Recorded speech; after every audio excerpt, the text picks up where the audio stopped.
સુરતમાં ભગવાન વિશ્વકર્માની જન્મજયંતિની રંગેચગે ઉજવણી કરવામાં આવી હતી। પાલ ખાતે આવેલ અટલ આશ્રમમાં ભવ્ય ઉજવણી કરવામાં આવી હતી, જેમાં ભગવાનની પ્રતિમાને કેસરથી સ્નાન કરાવ્યા બાદ શોભાયાત્રા યોજવામાં આવી હતી। ડીજેના તાલે બગીમાં યાત્રા યોજાઈ હતી। અટલ આશ્રમ પાર્થેશ્વર મહાદેવ વિશ્વકર્મા મંદિરમાં મહંત બટુકગીરી બાપુના સાનિધ્યમાં કાર્યક્રમ ઉજવવામાં આવ્યો હતો। દેવોના શિલ્પી ભગવાન વિશ્વકર્માની જન્મજયંતિ નિમિત્તે એક શોભાયાત્રા રાખવામાં આવી હતી। આ ઉપરાંત ભંડારાનું પણ આયોજન કરાયું હતું, સાથે જ ભજનનો કાર્યક્રમ રાખવામાં આવ્યો હતો।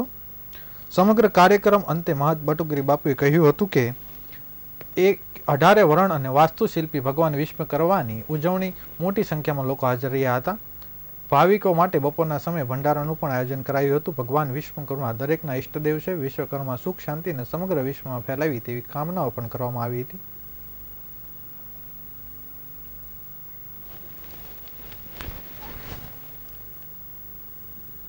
आश्रम विश्वकर्मा मंदिर पारदेश्वर महादेव मंदिर अटल तीर्थ यात्राधाम महंत श्री बटुकगीरी जी महाराज सूरत आज विश्वकर्मा जयंती निमित्ते